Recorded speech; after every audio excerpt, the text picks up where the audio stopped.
ayan, good morning mga ubeng. Day 2 na ng ating taping ngayon. Ayan, mas marami na yung line ko kaysa kagabi. Ayun na sina direct, naka-ready na ng scene nila sa area to. Medyo maulan ngayon. Ayun sina direct sa taas. Ayun, meron sigurong scene doon na gagawin mamaya. Ayun. Medyo maulan ngayon. Ayan, naulan-ulan. So, ang scene namin mamaya is puro outside, swimming pool at saka beach, tabi ng dagat. Ayan. So sana matapos namin maaga para maaga rin kaming makauwi mga ubeng. Ayan, si Patricia po ay natutulog pa. So abangan natin ang mga mangyayari mamaya. Medyo maraming line na ako dito at mahahaba. Ayan, pero medyo comfortable na ako, hindi na ako kinakabahan kasi kahapon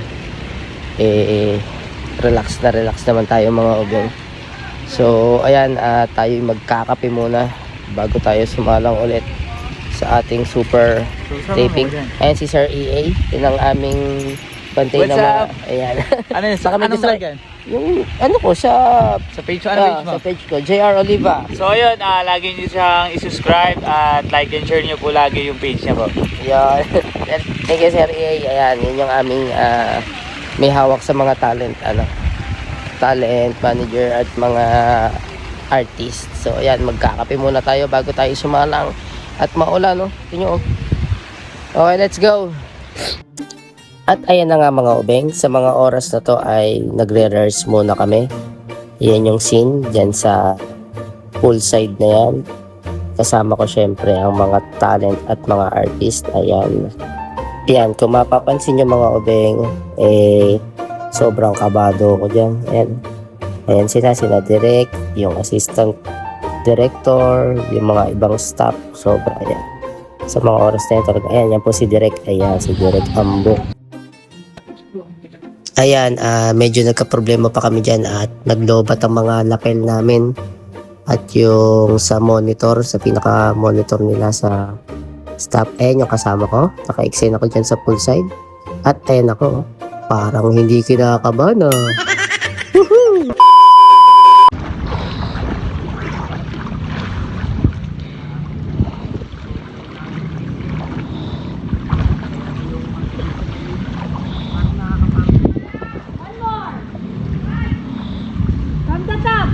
Instinct! Pre, tutok mo na lang. A little longer than a few minutes later. Ayan mga ubeng, nag-cut po kami kasi aksidente pong ako'y napautot sa mga oras na yan.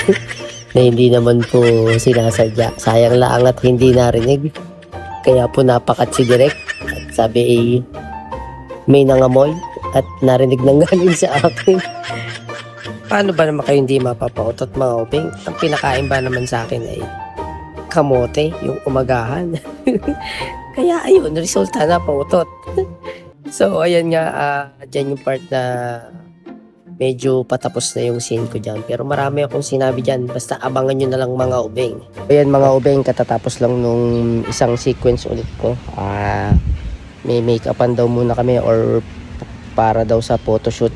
Kasi nga yung sa ipopost dun sa mismong video na gagawin, parang yung pinaka picture ng lahat ng cast ng anong to. Pre, okay ka lang ba? Ito nga kasama ko si Jano. Ganda lalaki ko. Abangan nyo yung aming ginagawang to. Yung title ay basta soon. Yun, makikita nyo. Okay, papa-makeup mo. Talaban po ba ako nyan? Tumalab po kayo sa akin yan. Sige po. May problems na pag gusto mo. Oo nga, kailangan ko ng energy.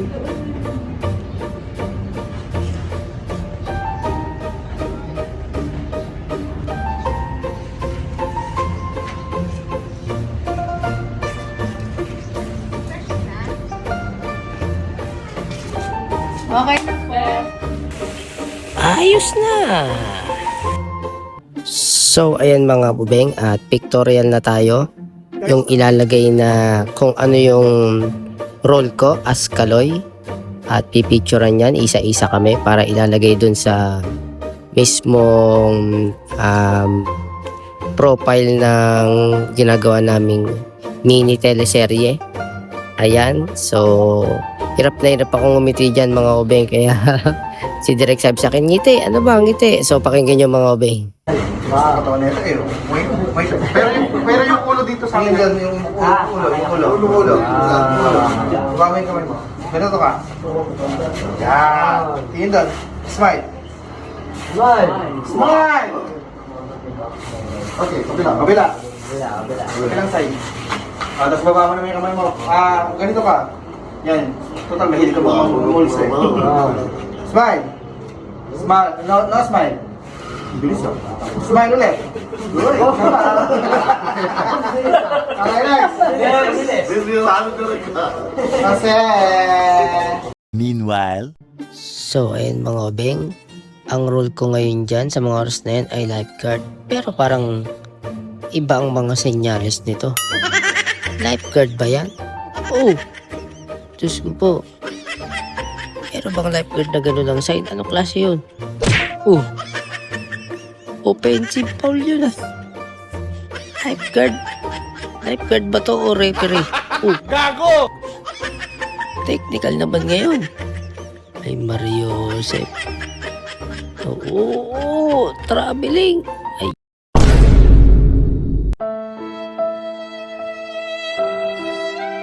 Ayun, magandang gabi mga obeng. Sa hindi inaasahang pangyayari ay hindi ko po natapos yung pinaka-role ko. Siguro mga may ilang scene na lang ako tapos na. At may nangyaring hindi inaasahan. After nung scene na lifeguard ako, kung makita niyo yung lifeguard, eh okay pa ako doon. Maano pa ako, masaya pa, maano pa. After nun pagbaba ko, eh bigla po akong nahilo.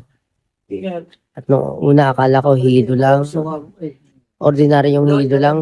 Pumunta ako sa isang sulok. Pero pagkalipas ng mga kalahating oras, ganyan, bigla akong sumuka. Tapos nangapal yung bato ko. And then, ginawa ni na Direk,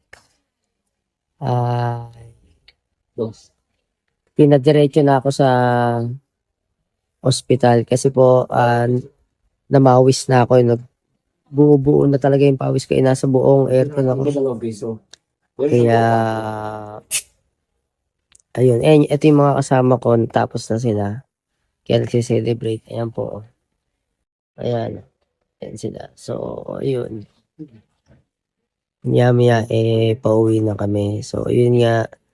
Kaya nagulat siguro kayo kung bakit wala na yung ibang scene na kukunan ko sana dapat yung sa tabing dagat na meron pa kaming bonfire eh. Meron pang bonfire. Wala. Hindi na kinaya. Pero okay na po ako ngayon. Nag-normal na yung BP ko. Ibig sabihin, na high blood po ako. Nag 150/100 ang BP ko. Nag 150/100. Kaya sobrang nahilo ko.